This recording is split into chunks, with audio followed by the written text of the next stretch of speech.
México. Muchachos, estamos muy felices, estamos con el corazón muy, muy palpitante, porque nos encontramos un libro que les vamos a recomendar. De veras, lean este libro, está muy interesante. Ya ven que nos encanta andar con libros históricos y metidos en cosas que pongan a temblar un poquito a la historia oficial. Este es uno de estos libros y se llama Correrías de un gringo insurgente. ¿Ustedes se imaginan a un gringo insurgente? Pues sí existió. Y José Antonio Ugarte, que está aquí con nosotros, nos va a explicar un poquito. José Antonio, ¿qué va a encontrar el lector al abrir las páginas de este libro? Pues va a encontrar en primer lugar un personaje real.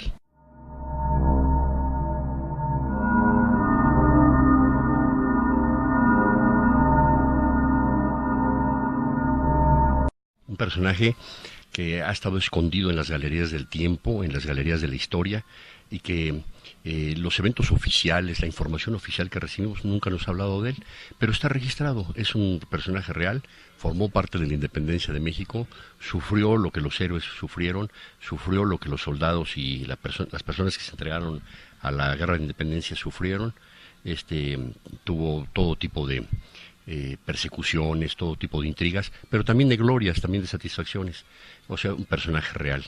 Y que su vida, al deambular por las trincheras de la independencia, nos narra, nos muestra cuáles eran las vivencias que tenía la gente, y principalmente que era un extranjero, que por unas circunstancias que ya verán ustedes en el libro, cayó en los calabozos, en las mazmorras del ejército realista, y de ahí pudo escaparse para formar parte de la independencia.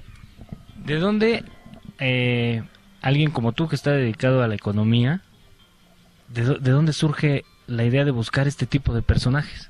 Bueno, mira, yo estoy dedicado a la economía desde el punto de vista de mi trabajo, de lo que gano para vivir, pero desde el punto de vista de mis aficiones culturales, doy clases de historia de la cultura, he estado muy metido en la historia, y por supuesto la historia de México me fascina. Me fascina por muchas razones, porque es parte de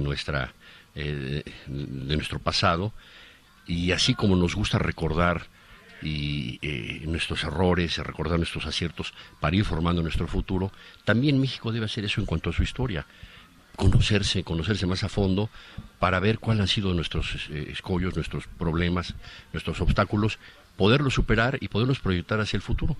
Creo que nos falta mucho eso desde el punto de vista como nación, porque esta historia ha estado muy manipulada, ha estado muy hecha por los ganadores o manejando a los intereses que en cada época de la historia se quieren manejar.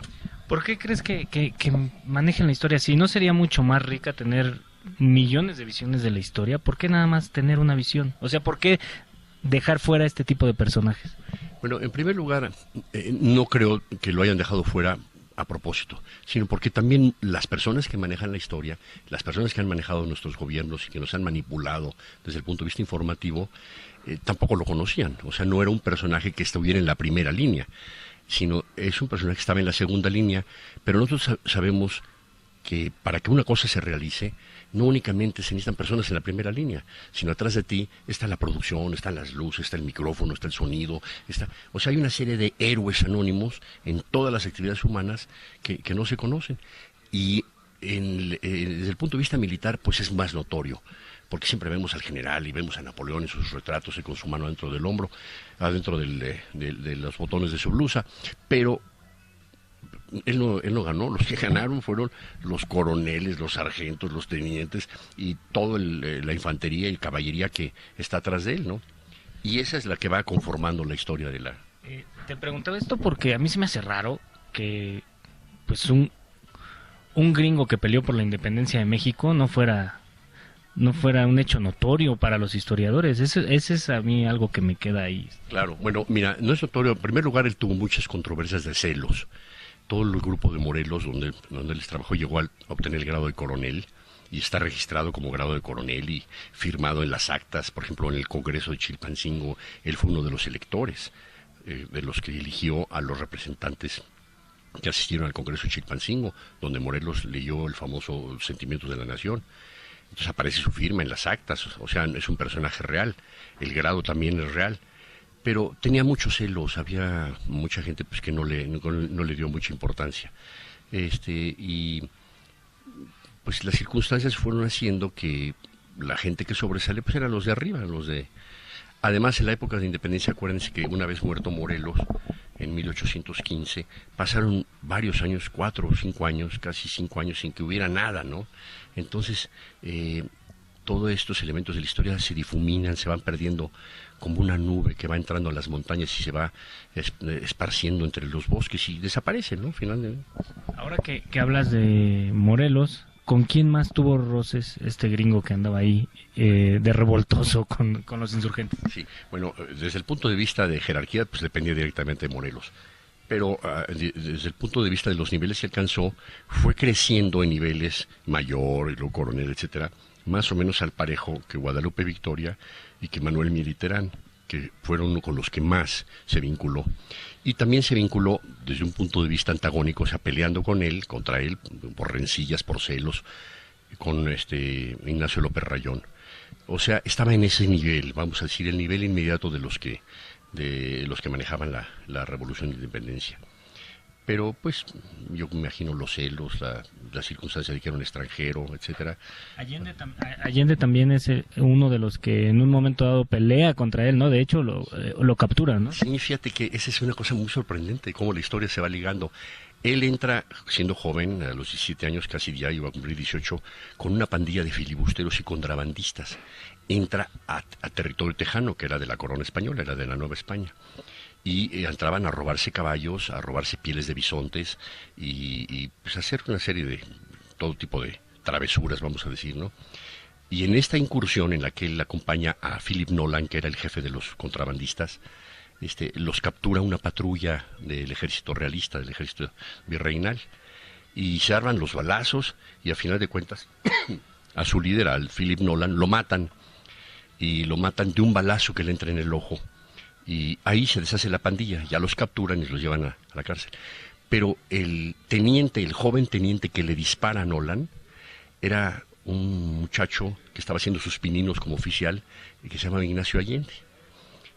Qué coincidencia, porque Ignacio Allende después empieza a crecer en el ejército y llega a ser capitán del regimiento en Jalapa, Veracruz, y después siguen ascendiendo hasta que los encontramos años después, en 1810, en la conspiración de Querétaro, formada por la corregidora, por Hidalgo, Allende, Aldama, Basolo, Jiménez, pues todos los que forman parte de la conspiración de Querétaro, que cuando la descubren se precipita el grito de independencia, ¿no?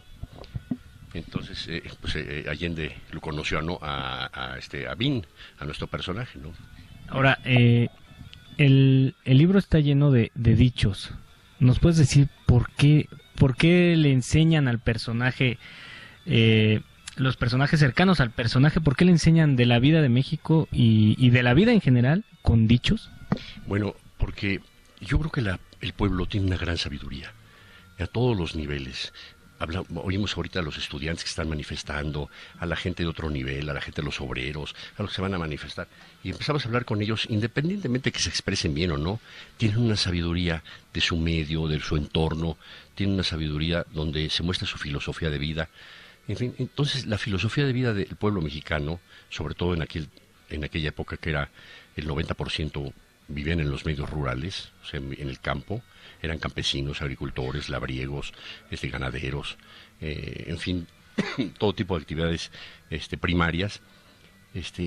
Tenían una gran sabiduría, conocían la naturaleza, se vinculaban con la naturaleza, conocían los cambios de los climas, el desplazamiento de las manadas, que en este caso de los caballos y los bisontes que cazaban. O sea, tenían un contacto más estrecho que nosotros con la modernidad hemos venido perdiendo, ¿no? Ahora estamos más ligados al Nintendo y a los botoncitos con los dedos y no percibimos la naturaleza. Entonces la pregunta es cómo le expresas a alguien o cómo el pueblo le expresaba a alguien su sabiduría sobre la naturaleza, sobre la vida, sobre las costumbres, sobre el comportamiento. Pues a través de los dichos populares, los dichos mexicanos, reflejan esa sabiduría. Conocemos los modernos como perro que ladra no muerde y etcétera, todo eso, no por mucho madrugar amanece más temprano, en fin, los que conocemos. Pero si nos adentramos en la historia del México antiguo, esa sabiduría los rancheros la expresaban con dichos. Entonces, ¿cómo le comunicas a alguien tu sabiduría, cómo le comunicas a alguien tu experiencia, pues con los dichos. Entonces está lleno de dichos mexicanos, porque así le van indicando a este gringo.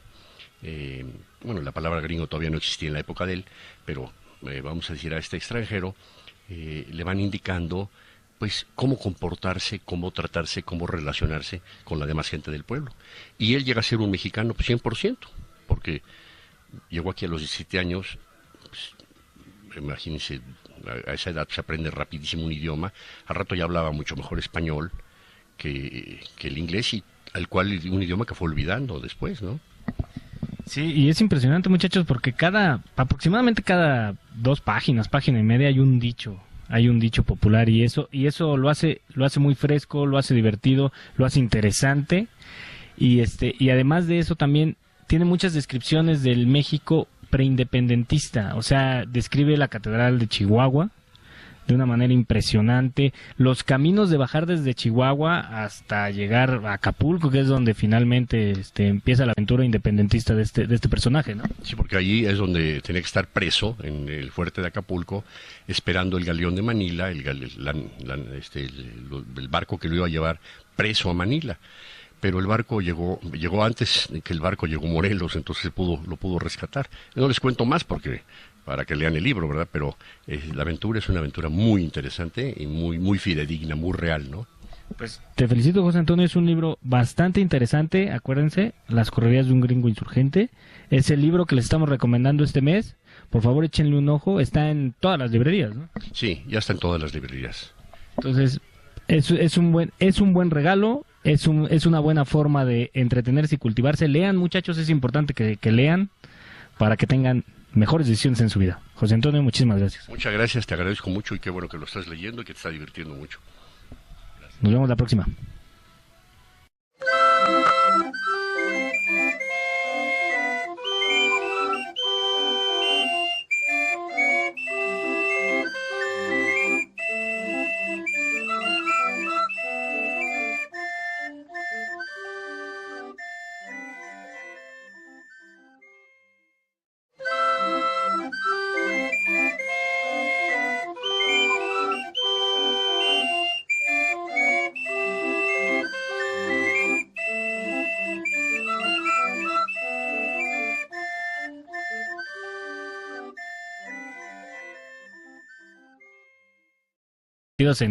En cosas que pongan a temblar un poquito a la historia oficial. Este es uno de estos libros y se llama Correrías de un gringo insurgente. ¿Ustedes se imaginan a un gringo insurgente? Pues sí existió, y José Antonio Ugarte, que está aquí con nosotros, nos va a explicar un poquito. José Antonio, ¿qué va a encontrar el lector al abrir las páginas de este libro? Pues va a encontrar en primer lugar un personaje real.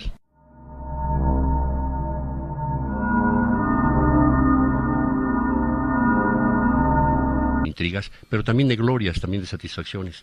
O sea, un personaje real. Y que su vida, al deambular por las trincheras de la independencia, nos narra, nos muestra cuáles eran las vivencias que tenía la gente. Y principalmente que era un extranjero, que por unas circunstancias que ya verán ustedes en el libro, cayó en los calabozos, en las mazmorras del ejército realista, y de ahí pudo escaparse para formar parte de la independencia. ¿De dónde?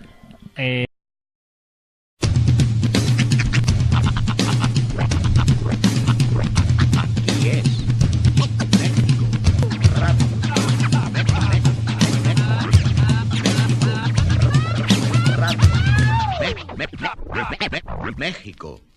Muchachos, estamos muy felices, estamos con el corazón muy palpitante, porque nos encontramos un libro que les vamos a recomendar. De veras, lean este libro, está muy interesante. Ya ven que nos encanta andar con libros históricos y un personaje que ha estado escondido en las galerías del tiempo, en las galerías de la historia, y que los eventos oficiales, la información oficial que recibimos nunca nos ha hablado de él, pero está registrado. Es un personaje real, formó parte de la independencia de México, sufrió lo que los héroes sufrieron, sufrió lo que los soldados y las personas que se entregaron a la guerra de independencia sufrieron. Tuvo todo tipo de persecuciones, todo tipo de... alguien como tú que está dedicado a la economía, ¿de dónde surge la idea de buscar este tipo de personajes? Bueno, mira, yo estoy dedicado a la economía desde el punto de vista de mi trabajo, de lo que gano para vivir, pero desde el punto de vista de mis aficiones culturales, doy clases de historia, doy clases de historia de la cultura, he estado muy metido en la historia y, por supuesto, la historia de México me fascina. Me fascina por muchas razones, porque es parte de nuestro pasado.